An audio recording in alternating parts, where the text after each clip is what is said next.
తాకట్లో ఉన్న బంగారాన్ని విడిపించి ఆ రోజున మార్కెట్ ధర కట్టి మిగిలిన డబ్బును మీకు అందిస్తుంది కొమ్మూరి గోల్డ్.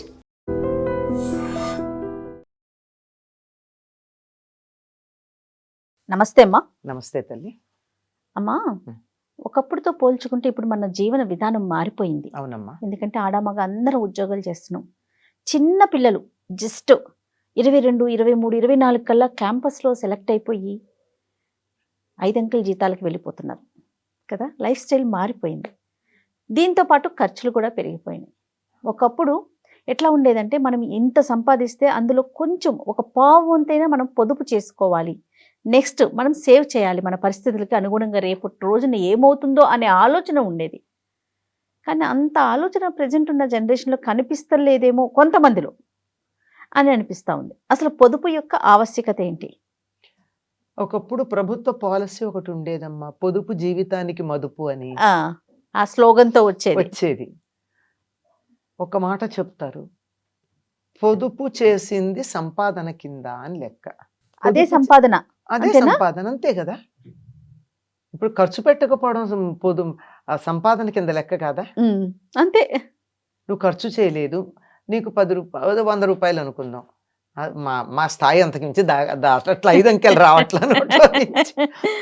పోనీ 5 అంకెల జీతమే వచ్చింది అనుకుందాం, నెలకి ఒక 100 రూపాయలన్నా పొదుపు చేయొచ్చు కదా. 5 అంకెల జీతం వచ్చేటప్పుడు లేదు, 5 అంకెల జీతం వచ్చేటప్పుడు 6 అంకెల ఖర్చు పెట్టుకుని ప్రతి నెల ఈఎంఐలు కట్టుకుని ఏదీ లేకుండా అయిపోతున్నారే. ఎందుకు వచ్చింది? ఒకప్పుడు దాచుకుని వస్తువులు కొనుక్కుందాం అనుకునేవారు, ఆదా చేసుకుని. ఇప్పుడేం చేస్తున్నారు? వస్తువులు కొని తర్వాత ఈఎంఐలు కట్టుకుంటున్నారు. అవును. ఏ కారణంగా అన్నా ఏదన్నా ఇబ్బంది అయితే ఏమైపోతుందమ్మా? ఎంతమంది లేఅవుట్లు అయిపోయి తర్వాత దానికి ఆత్మహత్యలు చేసుకున్నారు ఈఎంఐలు కట్టలేక. ఎందుకంత తాపత్రయం? అర్జెంటుగా ఉద్యోగంలో చేరిన 5-6 నెలల్లోనే పెద్ద బిల్డింగు, కారు, ఖరీదైన కారు కొనేసుకోవాలా? కొన్నాళ్ళు ఆగచ్చు కదా. కనీసం సగమన్నా నువ్వు పెట్టుబడి పెట్టగలిగిన స్థాయి వచ్చాక తీసుకోవచ్చు కదా. ఎప్పుడైతే ఇది వచ్చిందో దాంతో సమస్య అయిపోయింది. దీనికి ఒకళ్ళు మంచి సమాధానం కూడా చెప్పారు చిత్రంగా. ఏమిటంటే, అదే ఇది మా అంతటి మేము పొదుపు చేయలేకపోతున్నామండి, అందువల్ల ఈఎంఐల రూపంలో పొదుపు చేస్తున్నామని.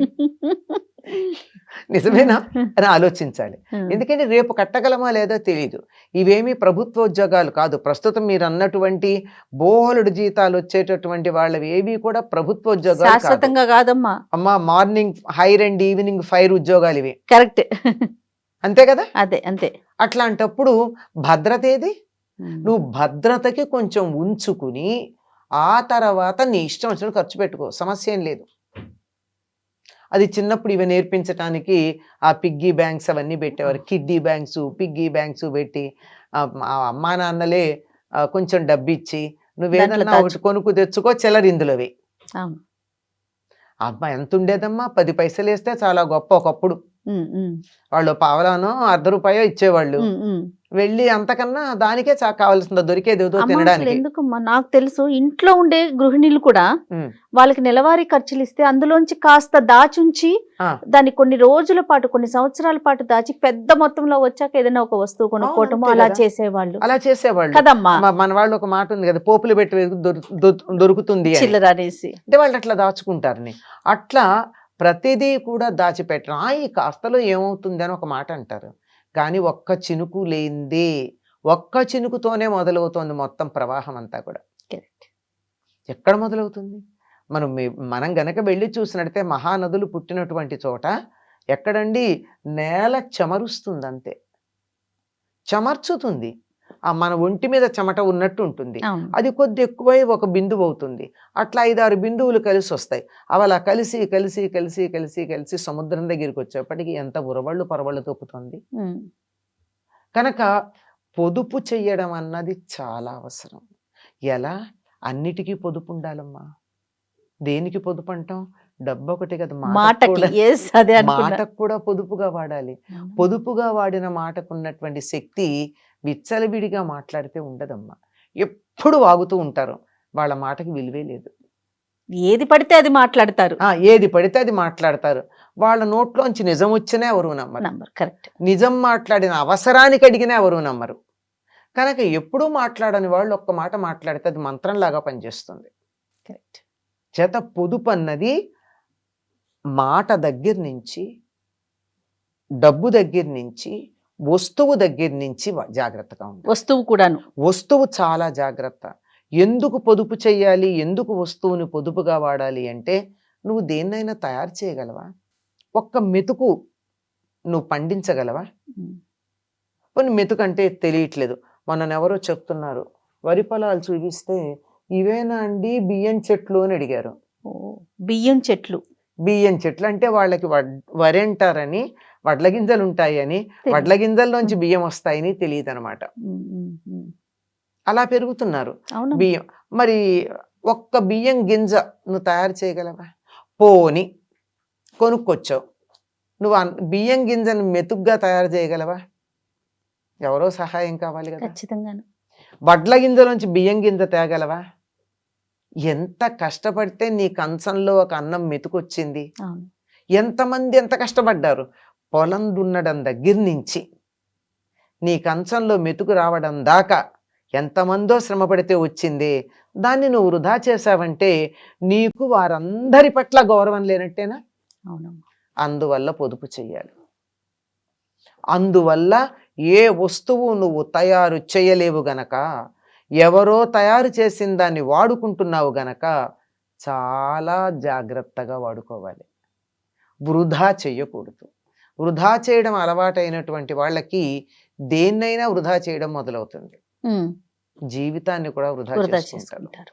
పూర్వం కథ చెప్పేవారు, ఎవరు అప్పు ఇచ్చాను అప్పు తీర్చాలని ఇద్దరు తగాదా పడి వస్తే ఆ అమ్మాయికి నేనే డబ్బున్న దాన్ని నేను అప్పు ఎలా తీసుకుంటాను అందిట ఆవిడ. లేదండి, ఆవిడ పెట్టుబడి పెడతానంటే నేను కష్టపడి దాచుకున్నది ఇచ్చాను అందటే ఇంకొక అమ్మాయి. అంటే ఆ పెద్ద మనిషి రేపు రండి అన్నట్ట అని అక్కడ బకెట్తో నీళ్లు పెట్టి లోపలికి వచ్చేప్పుడు కాళ్ళు కడుక్కుని రండి అన్నట్ట. ఈ ధనవంతురాలన్న ఆవిడ 2 చెంబులు నీళ్లు పోసుకుంది కాలి మీద. ఈ బీదరాలు ఒక చెంబుతో నీళ్లు తీసుకుని చక్కగా కాళ్ళ మీద తడిసేటట్టుగా అన్ని వైపులా చెంబుడు నీళ్లు తీసుకుని అందులో కొంచెం మిగిల్చి అక్కడ పెట్టొచ్చిందిట. నువ్వు ఈ అమ్మాయి ఆదా చేసి నీకు ఇచ్చింది, నువ్వే వృధా చేసుకున్నావని తీర్పు చెప్పాట. ఇది కథ, చందమామలో ఉన్న కథ. అంచేత మనిషి యొక్క మనస్తత్వం అన్నది దాంట్లో బయటపడుతుంది. ఎవరైతే వస్తువుని పొదుపుగా వాడతారో వాళ్ళ జీవితం భద్రంగా ఉంటుంది. అమ్మా, పొదుపు చేయడం నీ కర్తవ్యం. ఎందుకంటే నువ్వు తయారు చేయలేదు కనుక నువ్వు వృధా చేసే అధికారం నీకు లేదు కనుక పొదుపు చేయాలి. అన్ని వస్తువుల్ని విచ్చలవిడిగా వాడుకుంటూ ఎక్కడా పొదుపు అన్నది లేకపోయినా బాగా డబ్బు సంపాదించేటటువంటి వాళ్ళు పిల్లల విషయంలో మాత్రం పొదుపుగా ఉంటున్నారమ్మా. 1 అరాకంటున్నారు. ఓహో, నిజమేనమ్మా. ఈ పద్ధతిని అయితే ఫాలో అవుతున్నారు. అక్కడ అవసరం లేని చోట ఫాలో, నిజంగా అవకాశం ఉన్నప్పుడు కూడా అంతేనా, అవసరం లేని చోట అనుసరిస్తున్నారు. నిజానికి అనుసరించాల్సిన చోట అనుసరించట్లే. ఎందుకంటే పిల్లల్ని కంటే బోల్డ్ ఫీజులు కట్టాలి, చదివించటం కష్టం అంటున్నారు. మీరు వృధా చేయకుండా పొదుపు చేస్తే ఎంతమంది పిల్లలైనా చదివించుకోవచ్చమ్మా, నష్టమేం లేదు. అంతే. నమస్తే. నమస్తే. And for more videos, please subscribe to iDream. Please subscribe to iDream. Please subscribe iDream. And please subscribe to iDream. For more videos, subscribe to iDream. please like, share and subscribe to the channel. Congratulations, iDream. Subscribe to iDream. Subscribe to iDream. So subscribe to iDream Media. iDream ki iDream team andarki huge congratulations. Please subscribe iDream Media. Please subscribe to iDream. Subscribe iDream. Please subscribe to iDream. iDream అంటే నా కళల ఛానల్ను subscribe చేసుకున్న నోరు తిరుగుతలేదు, మీరైతే గంట గుర్తు కొట్టండి. For more such videos, please subscribe to iDream. Subscribe to iDream. Please subscribe to iDream. Please subscribe iDream Media. Please do subscribe to iDream. Please subscribe to iDream Media. For best entertainment and information, please subscribe iDream. And don't forget to subscribe to iDream.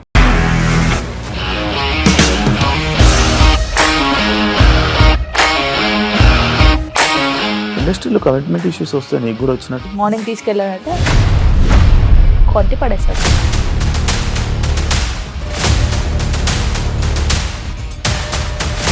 ఒక్కళ్ళు కూడా చూడలేదు ఈ cinema అని చెప్పడానికి కూడా చాలా ధైర్యం కావాలి. అది నిజం కదా, దాంట్లో ధైర్యం ఏంటి? ఇది నెక్స్ట్ డే ప్లేట్ మార్చేస్తే తప్పు కదా. As of now we are comfortable this అని నేను అనుకుంటున్నాను. రష్మిక గారిది మీది ఒకే ఊరంట కదా.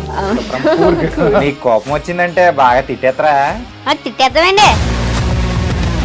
నిజంగా గేమ్ ని ఎలా చేంజ్ చేయగలిగారు? ఏపీఎస్ఎఫ్సి వాళ్ళకి 6 నెలల్లో నేను 6 లక్షలు కట్టా. బిజినెస్ చేయాలనుకుంటే it is as difficult as riding a tiger.